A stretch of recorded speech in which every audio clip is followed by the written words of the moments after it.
那个公与私的斗争太激烈了。你是为公，他们为私，你怎么弄啊？是不是？是的。这个政策要是支持我为公，我还有劲一点；政策支持他为私，我的给我没有劲了，是吧？眼睁睁的看到国家的好政策就那么糟蹋了啊，就那么变革了，好伤心呐！是吧？那个汽车，买那时候几万块，只要送个几千块，那个是，实际上国家损失很大。改革开放，他这样做损失很大。他肯定是一个损失又想改变的过程，这是没办法的。毛主席当时条件差，国家穷，他就想办法由小变大，由弱变强，是吧？他这个过程想了很多心思，把国家搞得正规起来。只要他一来以后，改革开放把这个全部否定，他不完全说否定，完全说否定的，可能很多党人还起来反抗。他又含沙射影，是吧？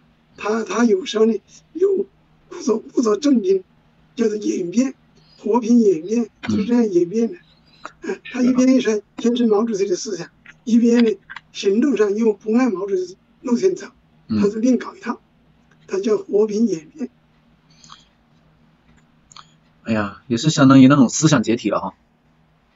是的，他有个过程，因为真正是国家也好，社会也好，党也好，最难搞的是坚持正义，因为他只要坚持正义，很多非正义的都在轻视他，都在攻击他，都在阻挠他，甚至茉莉来谩骂，就像彭德怀，毛主席心情是想58年搞大跃进，想把工业发展起来，因为不搞形式，他不会有动力，没有动力就没有干劲，没有干劲就不会破旧立新，不破不立，很多东西是要破的，是不是？你搞文化大革命，他开始就是破四旧，四旧留到现在也没用。过去呢，有的思想落后的，搞封建迷信啊，搞祠堂庙宇啊，现在就是这样，现在农村到处是宗庙，其实还是欺负百姓，百姓又不知道，知其人不知所以然，真正哪有鬼，哪有菩萨？人不做菩萨，用木头做菩萨，有什么用？人要有菩萨心肠，那就有德，是不是？你求他做菩萨，求他保佑你，他是个木头，你保佑什么东西？是不是？有道理。讲得不好听，我正义的人，我是顶天立地的男子汉，你求我，我可能跟你想办法。你求他有什么用？那偶尔的碰到十来人的，一下中了那个拳头，像生病一样的，去求一下。本身这个发烧啊，就是循序渐进的，有时候你喝点开水呀，或者是都可以达到效果。你以后说是我今天上午是求了神，好了，你就相信迷信，这是迷信给你治好。其实哪有这个事呢？因为人的身上本身也是辩证唯物主义的结晶，既有正面也有反面。其实这个东西也是无心为心的，哪有鬼？小鬼放出来到处乱跑，所以他就叫初四、14、15这2天呢，小孩晚上不要出门，怕中邪。实际是为了过这个节日，增加这个节日气氛，使这个节日呢变实为有，变实为实，变无为有，搞了那个生物气神。这样的有的巫婆啊，这个佛教教徒啊，他是从中收益，让你送钱啊、送礼啊，献捐款啊，其实是跟他搞一下。老百姓穷的还是穷，穷的买香烟炮竹的钱都很困难，还要去求神拜佛。其实哪有谁夹着你？是不是？你生病了，真正的求的你还是国家的医院，只有医院知道你的病理、病情、病理的程度，对症下药。神哪有神？这都是统治阶级为了愚昧百姓想出的花招。是的。所以我对这个宗教没什么好感，那是为了共产党是为了笼络人心，怕这次闹事，再有一股势力，还有一股势力，所以解放后很多就镇压了，反动的会道门呐，他有是反动的，真正对人民没有利。所以毛主席说破四旧，你不破的不利，你破的破了，破了没有就没有了，没有了鬼也少，相信没信的人也少，历史西藏的感觉心里很踏实，没有事。你这样搞呢，人没钱，人是相信没信，人信神，人信鬼，胆子越小，晚上都越怕，越容易见鬼。搞的家里啊，就阴森森的，鬼哭狼嚎。是，以前小时候是蛮怕的。我小时候，我总记得有点生病，我妈妈去要死，她就请个关公啊，红脸关公啊，把那菩萨请过来，要请过来，谁手啊，谁脸啊，谁的干干净净，到庙里去请了配一个红布，把它小心翼翼的带回家，请回家，放在一个桌子上，插上香，搞个酒啊，搞个饭啊菜啊，直供。其实这是骗人的，其实他能够治病，他在庙里也可以治，家里也不一定治好，因为他是唯物的、唯心的，不是唯物的。你吓得要死。以后我长大了就意识到这个问题，就知道是事无有。老人家没文化，过去又没有钱，他只有一个精神寄托啊，有道理，求神拜佛，是吧？毛主席最厉害的就是哲学观点，他可以正反，不管碰到什么事，他的正面反面都要去做工作。但是一搞运动呢，为什么容易出现过左呢？没文化的人他就欺负我就骂他，或者打他，就是走了，是吧？就过左。还有人呢，我不去跟你扯，我受别人我也不发言，我走掉，一走了之，他不问你常外事。所以这个社会是采平衡木的，你弱他就强，你强他就弱。所以毛泽东思想的核心就是斗争，他这一辈子是斗争一辈子，从生斗到死，他什么时候都是斗。能管你真有不真有，你立的功也好，你有生活的亲密真有也好，你不对我都要说你，我在批评你，我在批判你，严重的批判你。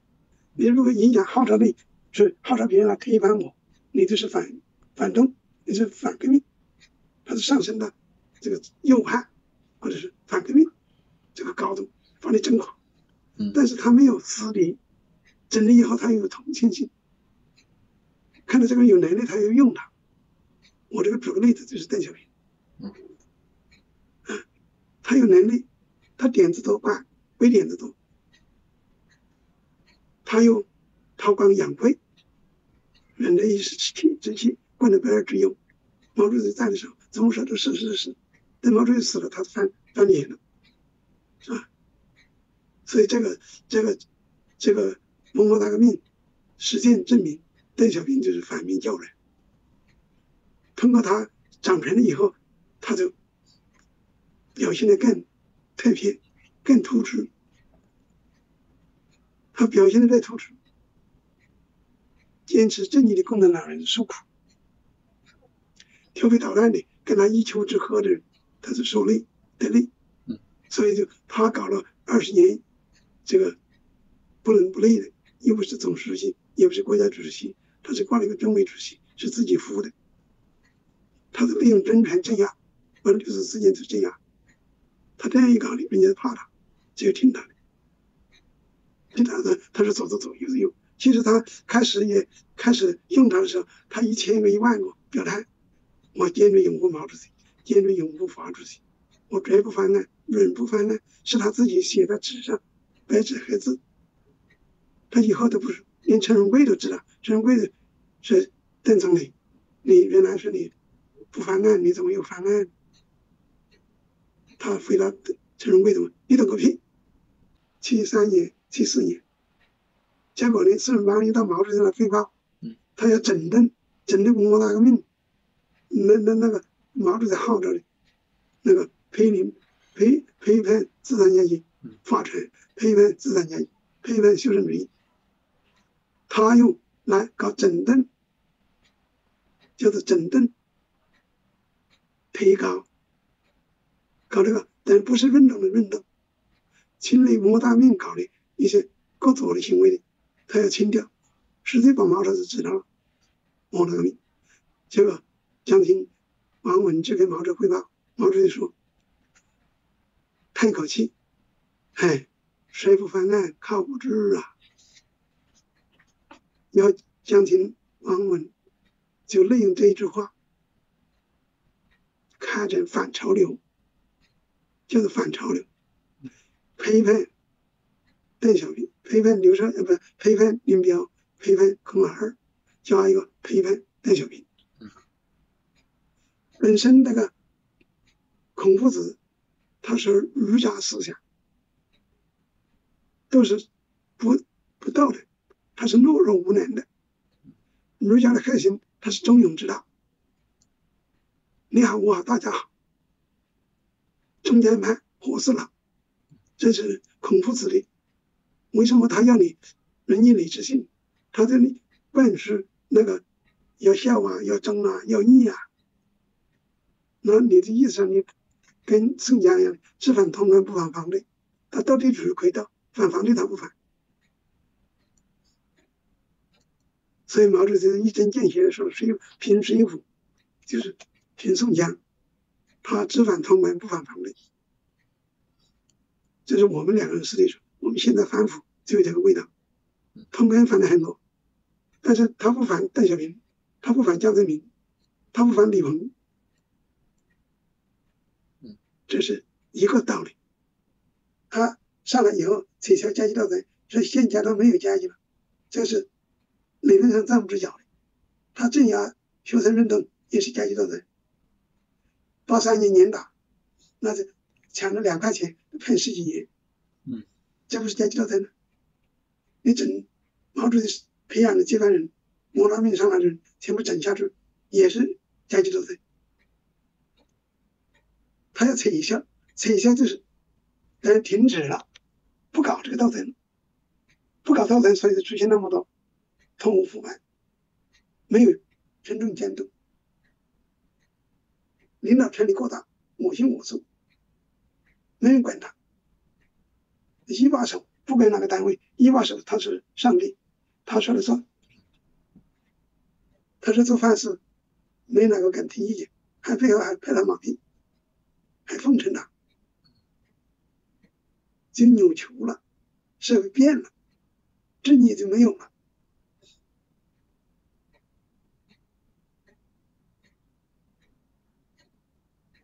本来这个说实话，发展是邓小平有的话讲的是对的，发展是硬道理，硬道理是不错的，但是你要用什么道理、什么方法去发展？你鼓励私人发财，把国家的资产变为己有，你有权，你掌握了国家物资，你可以去倒卖，个人发财。这个你就不是说硬道理了，是吧？那我们普通百姓、穷人为什么发不了财呢？穷人发不了财也是个硬道理，你不是乱搞啊，对不对啊？你不是投机啊，你不是诈骗啊，那是伪劣食品啊，假冒伪劣啊，坑人害人的那各种物资啊，是一样的，这个都是阶级，这个你不到他不会自己跑掉。你说那在黑帮欺行霸市的黑社会，强占民女的，你不是逗他把他打垮，把他抓起来，他服你，他也打你，他把你打死，这就叫阶级斗争。所以毛主席说的阶级斗争是你死我活的斗争，我不到你，我就死了，你就活了，所以叫你死我活的阶级斗争。所以邓小平上来以后最大的问题，撤销了甲级道德，撤销甲级道德，他是不搞论证，不搞论证的没有群众监督，群众不发言了，不敢发言，也说不出所以然。你现在，尤其现在，你信息时代，这个你犯罪找证据都难找，不为国事还奏章，是吧？白纸条，你现在一个钱一转就出去了，你很难查的。他先送礼，不是让人民币送到你账上，他先最原始的送礼，送礼的变为送钱，送钱的送卡，送卡的他现在转账有个密码的解决问题。这贪污为什么累进不止呢？一个是缺少监督，群众没有发言权，国家甲级道德取消了，你那个司法机关呢，法律部门呢，他的执法力度削弱了。他也是个人呢，他呢不怕自己，他自己不怕死啊，他也怕死，他定的是高官，他也怕呀。你这个法院院长把他拆了，他不是院长，不是院长跟我们一样放屁都不响，是这个道理吧？贪污的人也很多，有个环境，因为那上面当官的，他有上行下效，带坏风气了哈。这是经济条件、经济方面，作风方面，江泽民带头，人家说他搞宋祖英了。那么省里面的，他搞民主，我也是搞民主，我省里也有，我电视台也有民主。那个男的，本身是个生理决定的，他只要不朝正确的方向想，专门朝法律方面想，他整天想这个事，他什么事都干得出来。有道理。再跟那个女的也是一样的，我跟他好，我可以得利，我跟你也好，你又没有什么给我，全部给钱不给钱，是不是啊？他只有选那个好的就胜了，弱的就是塞了，是吧？所以那个美女有几个跟普通老百姓的，他没有，都是跟当官。而他上了天头啊，他也没跟其他人，他就跟他。那个时候还没有流行小三这个词吧？那小三到2000年以后，2000年以后，88年、89年，叫小妹，妹是妹，小妹，以后的小妹前面的就叫情人。还有这个演变的。情人前面的有的是叫小老婆，叫小老婆吧？是小老婆前面的叫相好。然后他跟他相好。还有这种说法啊，挺搞笑的哦，好现实啊。后面都是既得利益，小三的就是等于是突破了这个界限，过错太多了。是这个意思。小三、小四、小五。不止小二，还有小三、小四这样的啊。对哦。怪不得。很多贪官也是，他是有文件的，他有的允许他搞名堂的。我举个例子，公安部门法律上就搞了一个控制，搞到这14岁到16岁这个女孩子，她不算是强奸，把它归纳成通奸范围。但是好多领导为了就是开刀开封，他呢就搞了民间用人，他就把法律降低了，这是通奸不追究责任，所以这个就前年又把它改掉了，现在又规定是14岁是强奸少女，有几年他不算，都算通奸。这样子，那就奇怪了。按道理来说更加严重了哈。他是附上包庇呗，他这放宽的尺寸呗，你放宽尺寸，放宽1岁该多少，要招掉多少人呢？是吧？可怜。基层越小，判的越重，这上面的刑不上大夫，官越大，通过几个亿也得判个死刑。所以在这个问题上，法律不是一个尺寸，不符合群众的愿望。群众的宝贝，你通过1万块钱的枪毙，跟群众的距离太大了。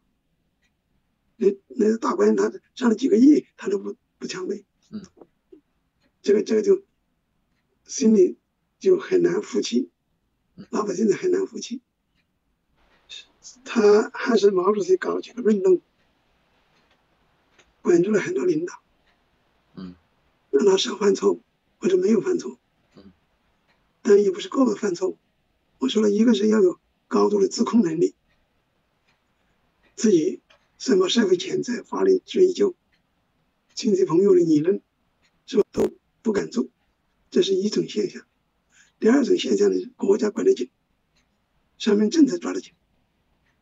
3年2年搞个运动，你有一点蛛丝马迹，知道了这个批评或者斗争你，或者给你处分，你就搞得你没有脸面了，一辈子抬不起头。